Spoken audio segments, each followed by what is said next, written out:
You know what? I am not a big fan of the online medium. And why I say that is because I cannot sense the energy of the audience, and I like to do that.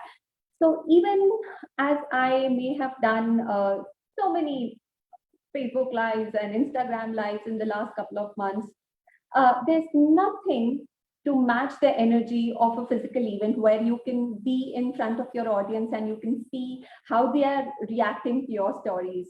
Uh, However, even as I say that, I guess the biggest advantage that on these online events have given me, the biggest advantage I can say is that, these events allow me to reach out to so many more of you, thousands of you across the world. And especially these all these months of the pandemic, it's been such a blessing for me to do that, to be able to do that. And you can criticize technology or you can say whatever you want to, but it does have its advantages. So yes, with that little introduction, whether you can call it whiny, you can call it exciting, I welcome you all. I am super excited to be here on this platform, which is being offered to me by the team at A Story Club. It's an amazing platform for the creatively oriented across the world, where they can share their stories with a wider audience. And I am truly delighted and honored to be here with you all for this show. Namaste, India, and hello to my friends in America and the Caribbean and all across the globe. My name is Vani. I am a novelist, a columnist, a journalist, and an art curator in that precise order. And I'm based out of north of India. I can give you my coordinates so you can spot me in case you want to, but then why would you want to do that? So let's not get into that. Suffices to say that I'm dialing in from Haryana to be specific, and Panchkula to be very, very specific.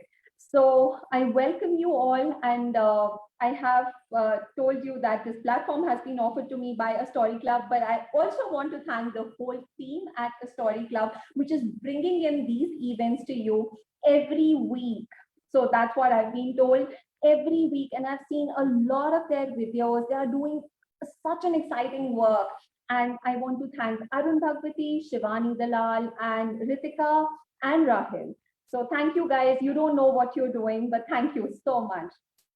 So with that tiny introduction, I want to tell you that it wasn't easy for me to decide what to talk to you all about because of a lot of reasons. So I nearly botched up the little Facebook teaser that I did with you all like yesterday. And the reason for that was because, mostly we, whatever events we do, we sort of, we talk about our books and we're promoting our books so much that it's like it just comes so naturally to us. We don't even think about, that we can do anything aside talking about our books. And Shivani was like, no, Vani, we want you to do storytelling. And I said, gosh, Emma, how am I going to do that? And I had to do a lot of brain work for this. And I'll tell you the reasons why. Number one, even though I look like a talker, I'm not. And I know my Facebook profile kind of, maybe gives out that impression that I talk a lot, but I don't. So, secondly, all my storytelling skills are for my books. I like to write killer plots. I like to have very interesting and exciting characters in my books. And I've been told by my readers that, when they sit with my books, they can't actually go to sleep. And that's like such a thrill for me as a writer. But honestly, if you sit with me, I am a very boring person. And I'll tell you why. I live alone. I don't drink. I don't smoke. I don't go out to parties. I just have two friends. I don't have any pets. And there's pretty much like all the time that I have, I spend it on my writing desk. So I was like, man, what am I going to speak about? Then I had this crazy idea like, why can't I speak about all these miracles that happen in my life? And there are enough of those. I am telling you, like sitting on that writing desk, I experienced so many miracles, like real life miracles, stories of random encounters, mysterious stories, synchronicities. Like these are like a part of my daily life, and I haven't seen people talk about these, and especially writers. I don't think I have another person in my life who can tell you they've had miracles in their lives. So I thought, why not? Maybe I can talk about the magic that I experience in my life or the miracles. And and interestingly, a story club does not have even a single video where, a writer has talked about all these things. And interestingly, very interestingly, I bring in a lot of that magic into my books as well. So, my latest book, and let me first start with that as well. My latest book is called Seconds Later. And when I was writing this book, I was experiencing a lot of stuff. And I brought it because writers are also like, what they're experiencing, they try to bring in bits and pieces of those, they try to weave into the story as well. So I have tried to do that. So when you read the book, you can actually see, and I'll of course be talking about those things as well as we go along. But let me get straight to the miracles part, and let me start this storytelling show, this beautiful show that team at a story club has put together. Let me begin by telling you the miracles that have happened with me, and then at the end of this show, I want you all to tell me if you believe, I'm going to make you believe in miracles.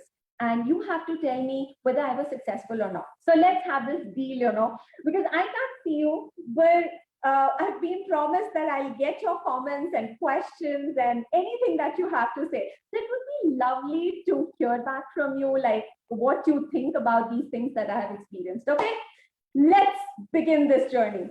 Okay, so the first miracle that happened with me was I wasn't born here in India. I was born in Libya to Indian parents. My father was working for the Libyan government, for the Gaddafi government. However, I'm the elder child. So I'm the first child for my mom and dad, and then I have a younger sibling as well. Anyhow, what's interesting is that when I turned 4.5, my mother, for some reason, she sent me to India to live with my grandmother. Now, my grandmother was based in Bareilly, Uttar Pradesh. Okay. What's interesting is that she sent me so I could be educated in English medium. Why? Because Libya had another medium. They were educating their kids in Arabic medium. I was sent, not my brother, okay, because he wasn't meant to be a writer. I was, okay. Now I come to my grandmother and I started school. And I don't know, I was a very dumb kid. I wasn't like very interested in my studies and all that. That's all I remember. Like, who wants to read ABCD and all that? So I would come back from school, and crying and whining. And then my grandmother, my nani ji, so my mother's mother, to make me happy, what she would do is she would, so those days we didn't have air conditioners and all that. So what she would do is she would take me to the courtyard of the house. She'd put a wooden charpoy and she would lay me down and with my head in her lap. And I was 4.5, and she would tell me interesting stories. She would tell me stories about gods and goddesses. And mind you, this woman had only studied till grade 5. My mother never told me stories. My father never did. And I grew up in a nuclear family where it was just my parents. Nobody else told me stories. But my mother sent me to my grandmother, who was, I think she could have easily competed with Charles Dickens, to be honest. And that was like the whole sort of storytelling that my grandmom introduced me to had a huge impact for me, because those were stories about princes and princesses and gods and goddesses. And this nearly like I don't know what would you call a fifth grade pass person, she had hardly. So all these stories that she was telling me, it was all out of her memory. I don't think she had read any books or anything of that sort. So people in those times, and especially women, what they did was these stories were passed on from generation to generation, or they used to read a lot of these religious scriptures and all, and they used to get the stories of Lord Ganesha and Lord Hanuman and all those stories from there. Anyhow, that sort of opened me up to the world of fantasy and fiction and mythology and all sorts of things. And because my grandmom, she was an amazing storyteller. She had this tone, in which she would recite the story. If it was about a god, it would be different. If it was about, Vikramaditya, it was different. If it was about kings and queens, it was different. And beautiful way of, telling stories. So from there, that was my first introduction to this world. And where is the miracle now? I'll tell you. Fast forward to the year 2013, my grandmom was very sick at that time, and she used to call me every day from Canada to just ask me how I was doing and whether I had got a publishing contract or not. And let me tell you that I had written my first book in 2013, and I had also signed a contract with an Indian publisher, but I hadn't told anybody about it. So it was like I wanted to give my family a surprise. I wanted to show them the book and scream like, mera book aa gaya, something of that sort. But so she used to ask me daily, how is your book coming along, and if you found a publisher, and I would, each time she would ask me, I'd say no, no, no. Then one cold December evening, I was dreaming about her. And in my dream, my grandmother asked me, Vani, have you got a contract for your book? And I said, yes, in my dream, because I wasn't thinking about it. So in my dream, I said, yes. And I know she was so happy and she blessed me. But that was the end of my dream. The next minute, I got a call on my landline phone. It was my brother who was calling up from California. It was 3:30 a.m. in India. Why would somebody call up from the US, at 3:30 a.m.? And it was to let me know that my grandmother had passed away. And I said, Barun, how is that possible? And he said, I said, I was just talking to her. Do you believe me? She was just in my dream. I just saw her. And so my brother said, Vani, Didi, she passed away like half an hour to like maybe 45 minutes ago. So I don't know who you saw, but she's no more. And I can't tell you that, it was like the time she was in that soul form. The first thing she does, she comes to me in my dream, asks me about my book, and just leaves. And she's just happy. And I can't tell you the emotion I felt. I can still feel tears in my eyes, because though that has happened like 2013, but I still sometimes feel like when she was alive, I was keeping this a secret from her, and I never told her that I had landed this contract with my publisher.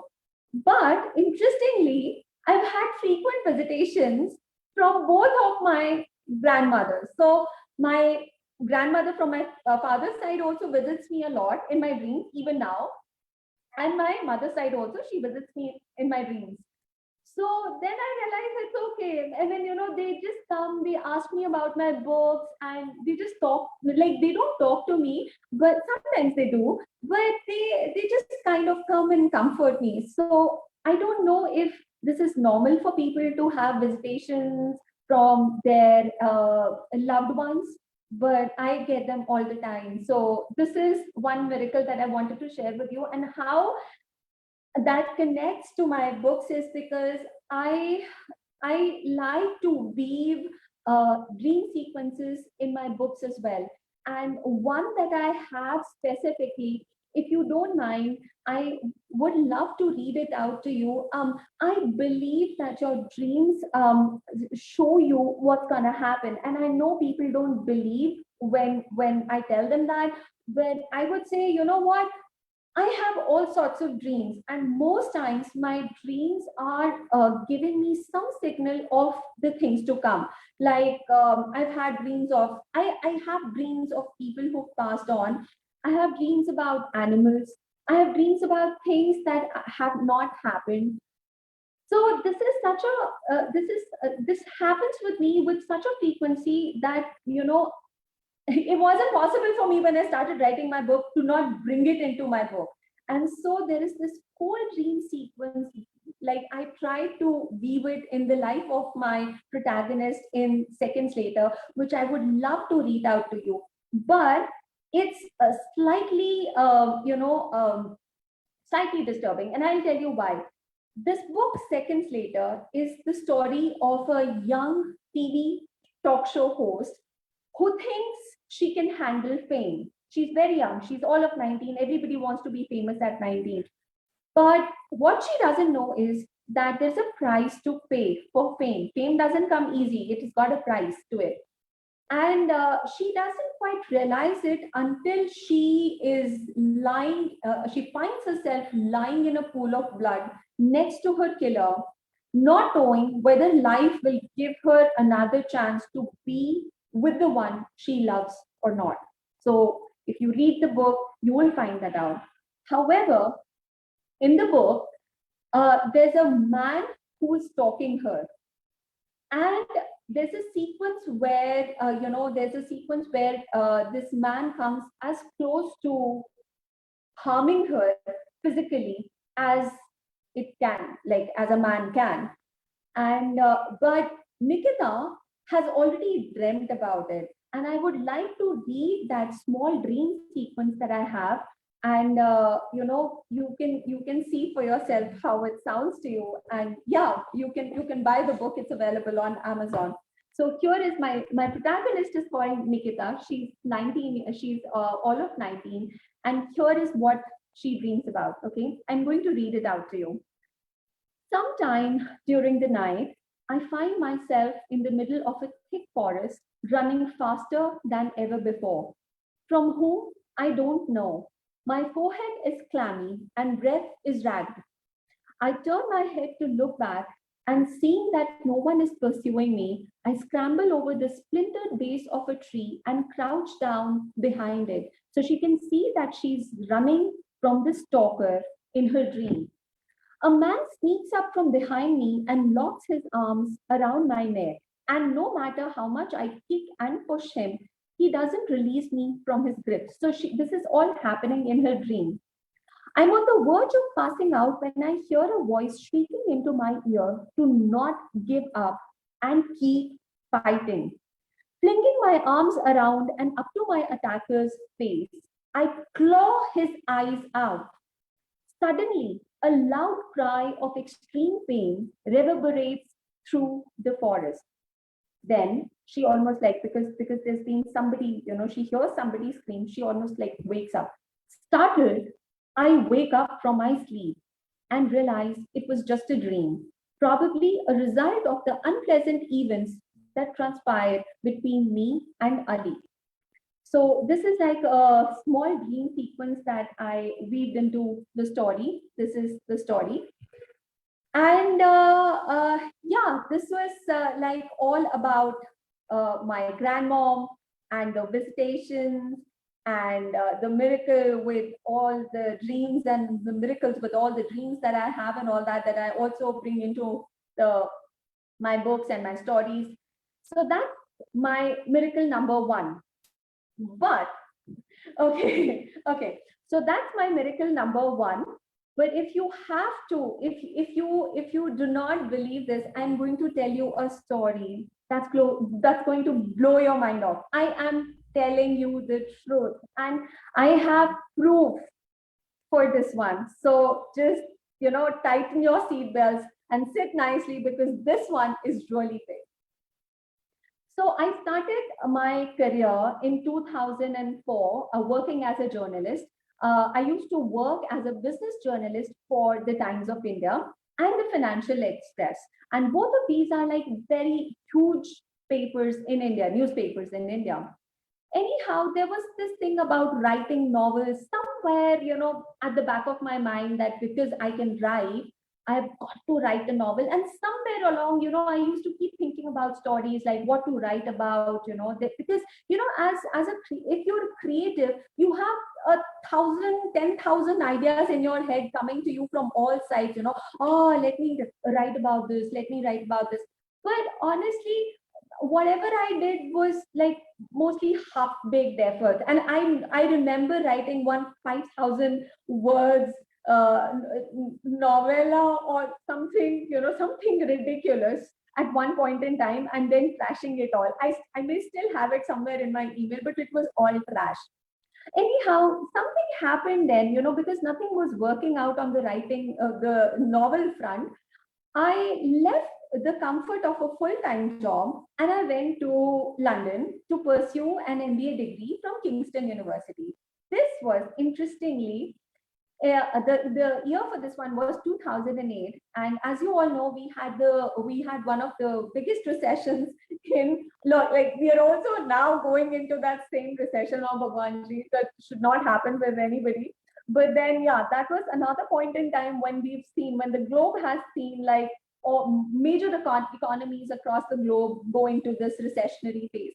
And I decided to go to London for my for an MBA degree, for higher education. So anyhow, this idea was somewhere at the back of my mind that, maybe after my MBA degree, some big nice consultancy company would hire me, and, they would pay me 90,000 pounds a month. And then I would sit, and whatever time I have, I'll write my book. Those fancy ideas that you have when you read other people's stories and all that. I'm sure, if I have any other writers joining in, you would have thought about the same thing, have a comfy job, a nice home, a nice writing desk, and all that sort of things that come to your head. I had those same ideas. I used to dream about a perfect writing environment where I had all the leisure of writing for as many hours as I wanted to. Okay, so that those were all my fanciful dreams and all that. Anyhow, what happened was, after the completion of my MBA degree, I couldn't get a job anywhere. Like, seriously, I'm telling you, for 1.5 years, I didn't even think about writing a novel. I didn't even have the money to pay my bills at times. I would eat in a gurdwara, and I had a huge loan on top of my head. Who would have thought about writing books? At least me, no. But then, something was there, something was cooking and slowly brewing in my mind. Like, maybe I can write a story that has, background of recession or something of that sort. But I didn't give it an honest thought. It was just like, oh, that's a good idea to write about.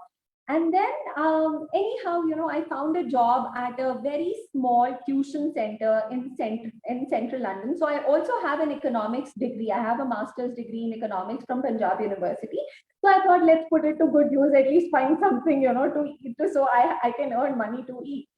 I found a job in central London, which was about teaching students and teaching economics to students. And it was like one student at a time. So it was more like a tuition, a private tuition center. So one evening, it was like light rain. It's always light raining in London. That's the sort of weather we have, where we always have light rain to heavy rains, or a gray weather. So I was coming back to my house from London, and guess what? The bus service that took me to Kingston was not working. There's some road repairs that were happening, always happening in London, on London streets and whatever. So there was another bus that we were all waiting for, and the crowds were like, there were too many people on the road. And okay, fair enough. It is what it is. You have got to accept it. You've got to get back home somehow.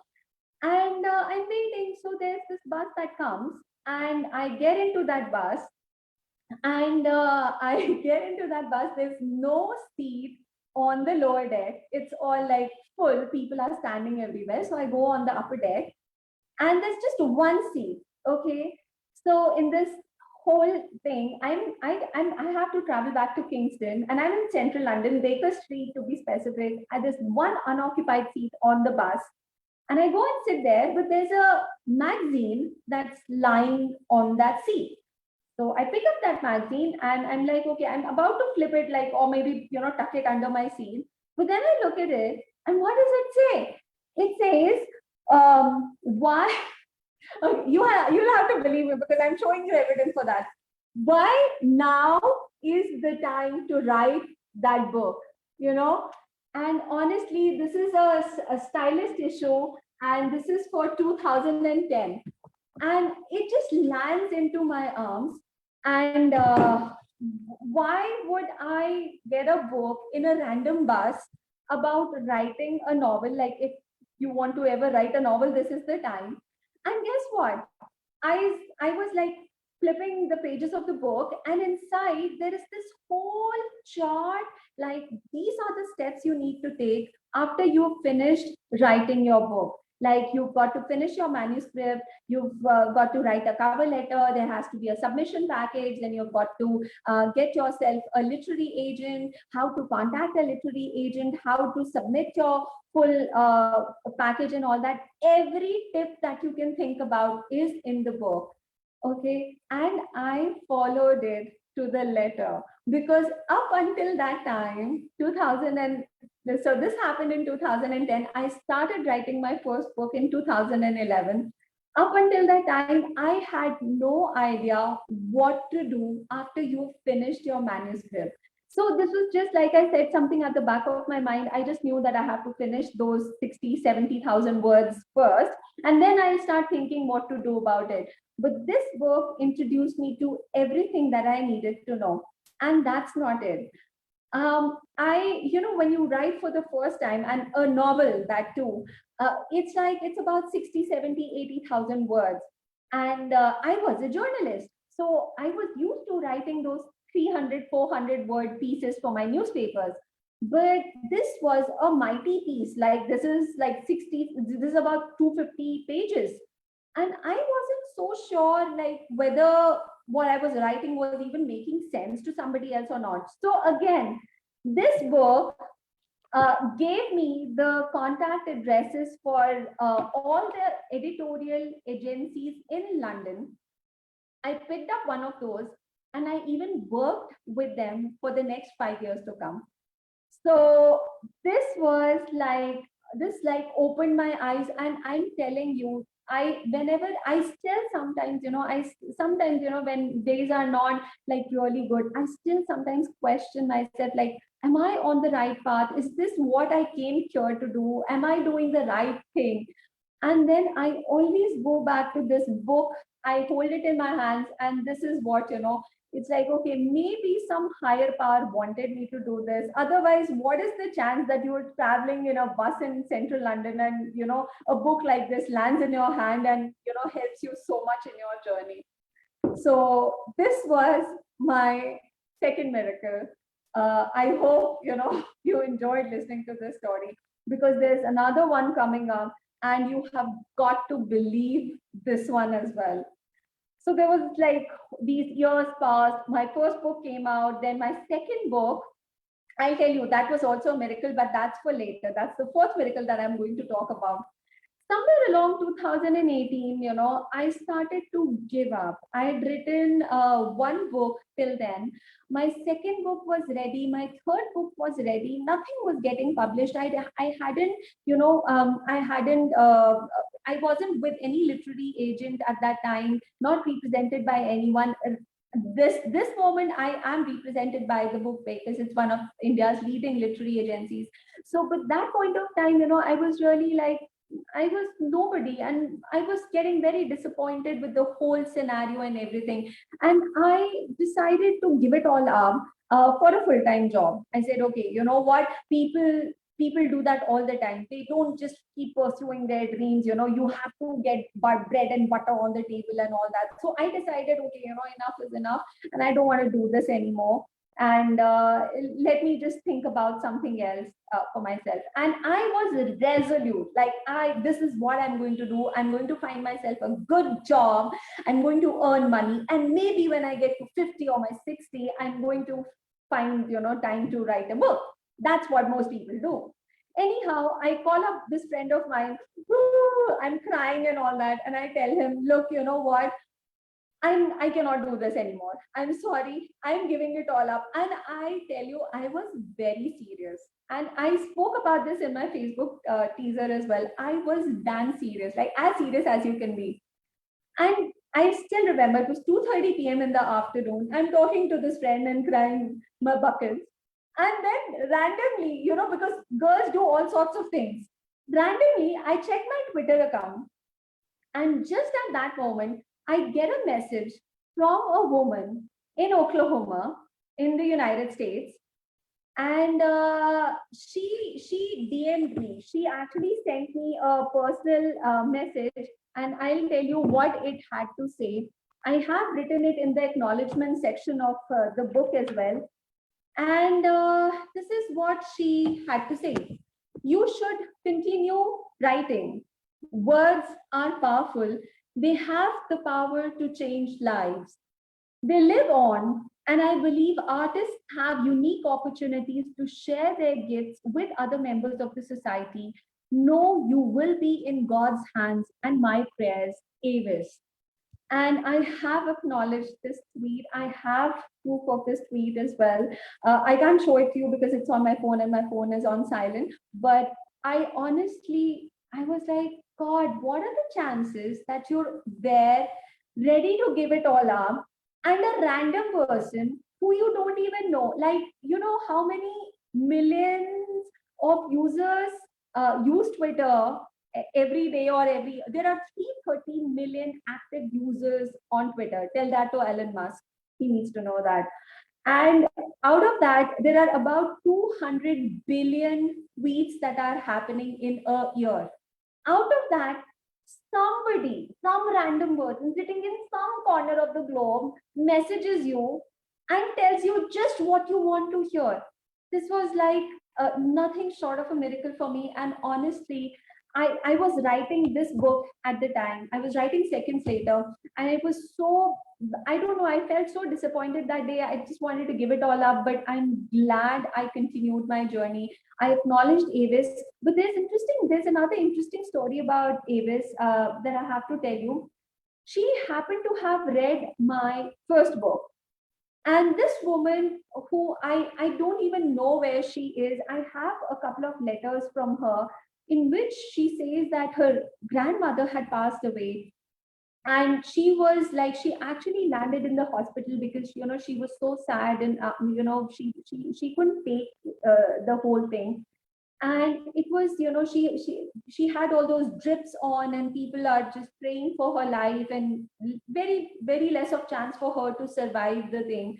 And that point of time, and I have letters from her saying that that point of time she read my book in the hospital, and that sort of gave her hope. That sort of touched me, and I said, okay, you know what, if there's even one person, I don't need the whole world to read my books. I don't need it to be on the Guinness Book of World Records. I don't need to be one among the topmost selling best selling authors of the world. I don't want all that. If even one person is reading my books, then that's it. That's enough to keep me going. I don't know, sometimes you can see just 200 meters of your journey, and or your path or whatever. That's as much as is open to you. And if that's all you can see, that's all you got to walk. You don't need to see where it leads you. And believe me, I have had these signs and miracles, and I have had many random encounters. I don't think I have the time or the energy to tell you about all those, but these things have kept me going. And I tell you this from my own experiences, that if keep your eyes open, keep your ears open to miracles and synchronicities, because if you really want something, and this is what Alchemist also teaches you, one of my favorite books, that if you really want something, or if the universe is guiding you towards something, trust the universe to send you enough signs. You cannot be blind to all those signs. They'll not escape you, they'll be right in front of you. All you've got to do is to see them, to be aware of them, and just be gently led into them, or whatever way they are taking you, or paths they are creating for you. So these three miracles I have told you. I have one more miracle that I want to share with you. This is for my fourth book, and this miracle also happened with me on Twitter. So this is like absolutely, this blew my mind. Okay, so after my first book came out, and I was, when anything that you've created, it's out there in the market, there are those highs and lows. Some days you feel like, oh, and like, you have a good interaction with your readers and you feel so high. And then other days, you're like, oh my god, what was I thinking? And you have your days, you have your highs and lows and whatever. So so so anyhow, my second book wasn't getting published. I wasn't getting a deal for that. I was just hanging on Twitter. I don't know, god knows what I must have been doing at that point of time. But with all these millions of users that Twitter has, and all these billions of tweets that Twitter sees every single day, there was just a random author from the United States who connected with me, and I don't want to name her because she's now a very dear friend of mine. She's very close to my heart.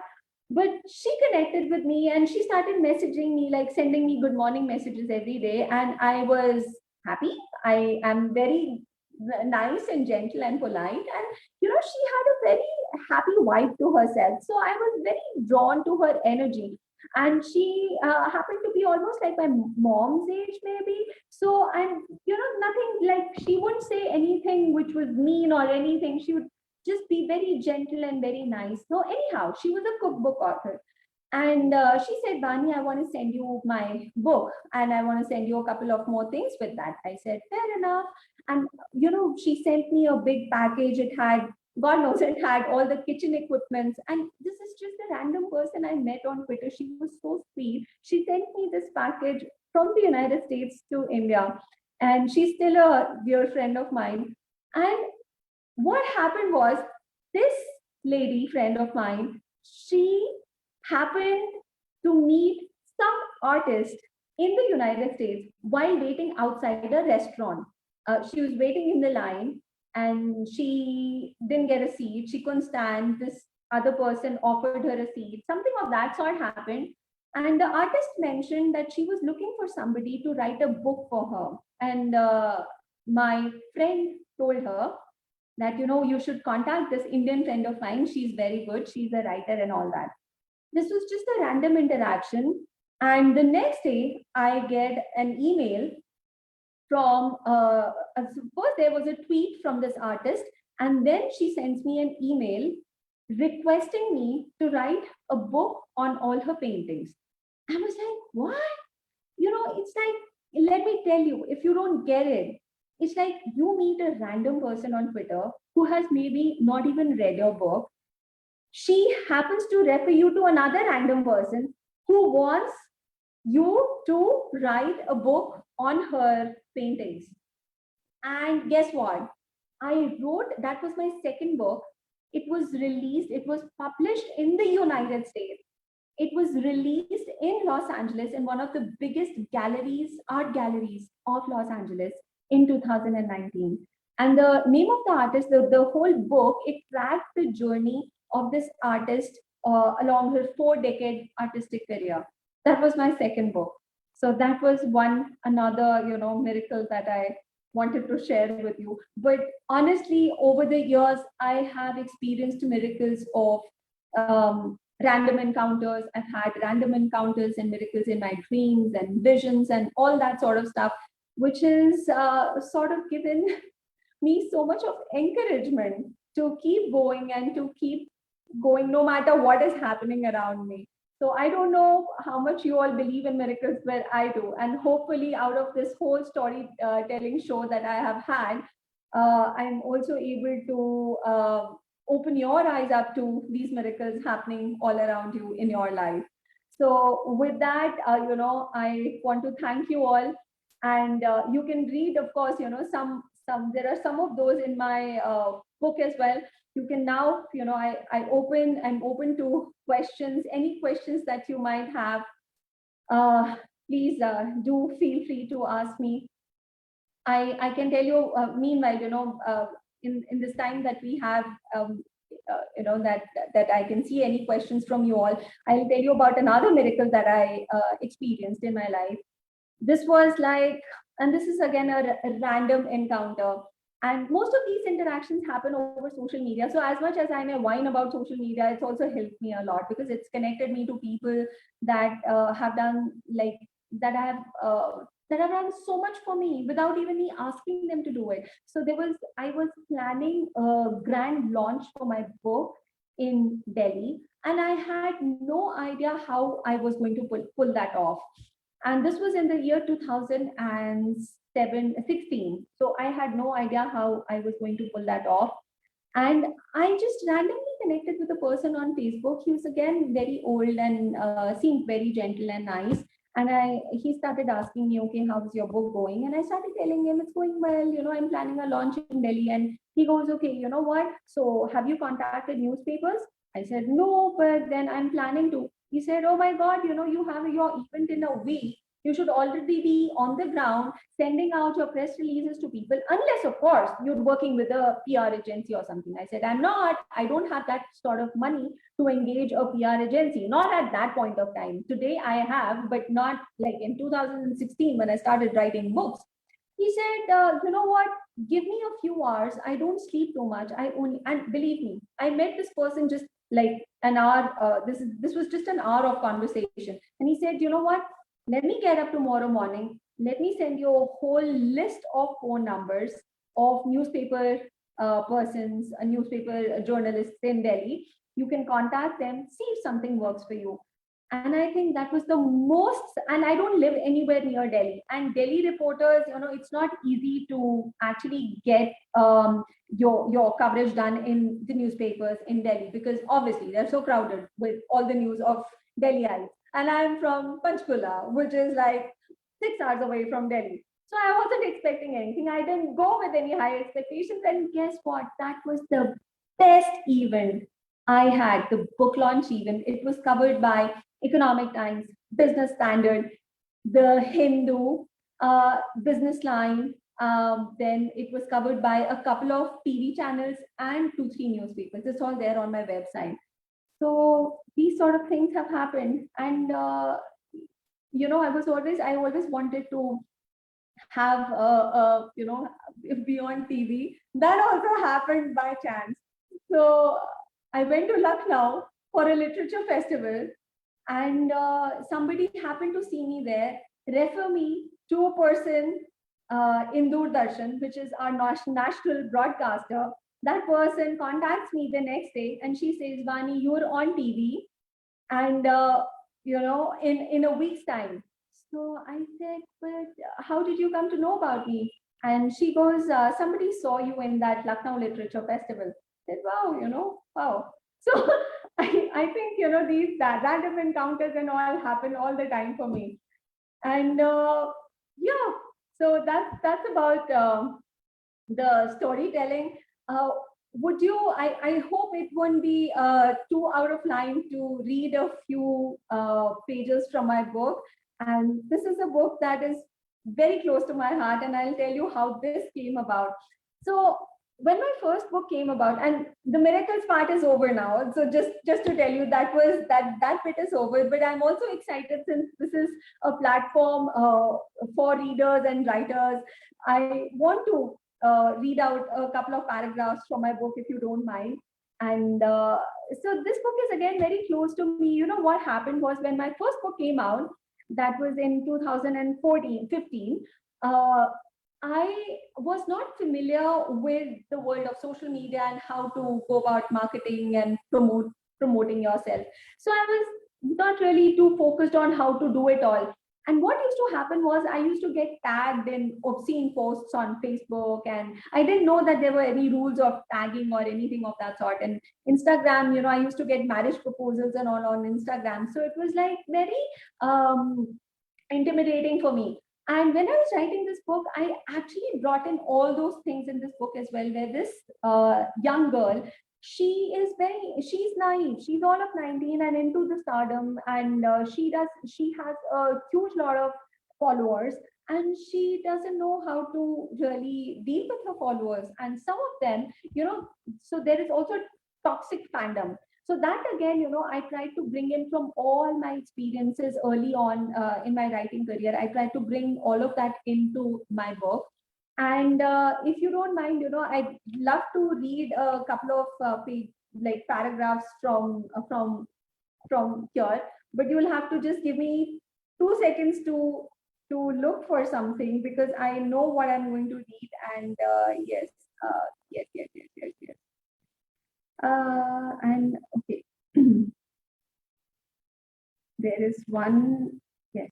So here is something. What I'm going to read for you is, uh, this girl is very young. She's all of 19, and she has nobody to support her. Like, she has run away from home, and she is living with her helper at home.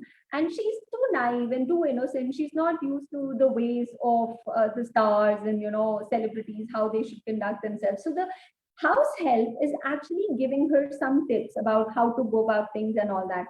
So here are a couple of tips that the house help gives her, and this is what I'm going to talk about. The name of the house help is Kamla, and the name of the girl is Nikita. So I'm going to read a few tips that she gives to this girl about how to survive in Mumbai. So listen to this carefully. Mumbai is a big city. It's not for a sweetling like you, Kamla says. You need to be tough to survive here. Why don't you reach out to your father? He might be able to look after you. And Nikita says, I don't need him. I can look after myself very well. I reply, but it has no effect on Kamla. And she goes on to lecture me on how to survive in Mumbai. And these are the tips that she gives. Don't go out wearing short shorts, or at least have a sarong to cover your butt cheeks. Don't stay out late. Drink only those drinks that have been mixed by you. Be careful of druggies. Don't give your address and phone numbers to strangers. And then Nikita asks, in all her innocence, and what if someone asks me for my details? I ask her. So Kamla says, tell him to fuck off. And Kamla replies, walking away towards the kitchen. Fuck off, I repeat, giggling wildly. Who taught you that, Kamla auntie? Never mind who taught me that, as long as you know when to use it. The rest of her speech is lost to me as the noise of tinkling and clanking of utensils fills up my apartment.